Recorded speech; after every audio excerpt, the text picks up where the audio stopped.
दोस्तों, देश में लोकसभा चुनाव को लेकर जोर शोर से तैयारियां चल रही हैं। हर ओर चुनावी शोर है। यूपी में चुनावी माहौल बहुत दिलचस्प है। पश्चिम बंगाल में आपने देखा, ममता बनर्जी ने पहले ही अकेले चुनाव लड़ने का ऐलान कर दिया है। तो वहीं यूपी में बसपा ने भी ऐसा ही ऐलान किया हुआ है। अब एक और पार्टी है दोस्तों जो अकेले ही चुनावी मैदान में उतरने की तैयारी कर चुकी है।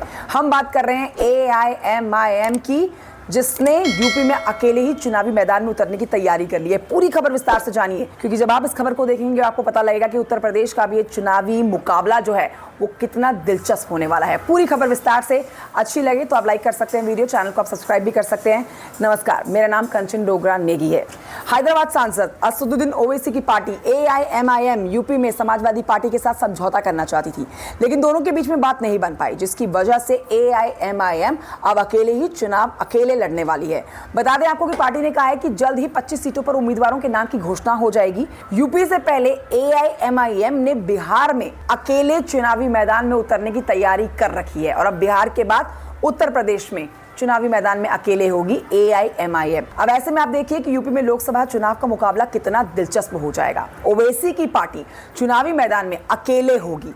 यूपी में अगर लोकसभा सीटों की आप बात करते हैं तो 80 सीटों पर यह मुकाबला बहुत मजेदार क्यों होगा, आप ऐसे समझ सकते हैं कि यूपी में मुस्लिम आबादी जो है वो 20% की है।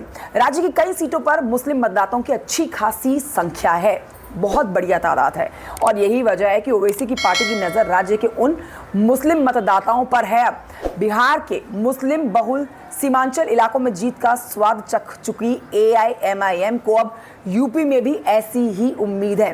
खैर, ये तो वक्त ही बताएगा कौन जीत का मुंह देखता है और कौन हार का, लेकिन ये मुकाबला होगा बहुत मजेदार, ये समझ लीजिए आप। AIMIM प्रवक्ता मोहम्मद फरहान साहब की बात करते हैं, जिन्होंने समाजवादी पार्टी के मुखिया अखिलेश यादव पर तंज कसा है। वो कहते हैं कि बीजेपी को तीसरी बार सरकार बनाने से रोकने के लिए हम सपा के साथ समझौता करना चाहते थे और इसी वजह से हमने सिर्फ 5 सीटों की मांग की थी, लेकिन अखिलेश यादव नहीं माने, समझौते को तैयार ही नहीं है, और ना समझौते को तैयार और ना किसी बातचीत को तैयार। उन्होंने कहा कि ऐसे में भाई पार्टी ने अब 25 सीटों पर अपने उम्मीदवारों का ऐलान करने की ठान ली है। जल्द ही आपको AIMIM के 25 उम्मीदवारों के नाम पता लग जाएंगे। साथ ही मोहम्मद फरहान ने यह भी कहा, अखिलेश यादव पर बड़ा आरोप लगाते हुए उन्होंने कहा कि भाई अखिलेश यादव जो है वो बीजेपी से मिले हुए हैं, बीजेपी की मदद कर रहे हैं। कथित सेक्युलर पार्टियां मुस्लिमों को विधायक सांसद बनते हुए देखना ही नहीं चाहती है, वो ये कहते हैं, और इसी वजह से असदुद्दीन ओवैसी से दूरी बनाई गई है।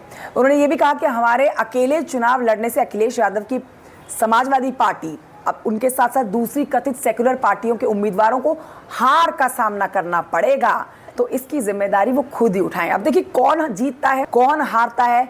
AIMIM बहुत भरोसे के साथ अपनी जीत का दावा कर रही है, ये तो नतीजे ही बताएंगे।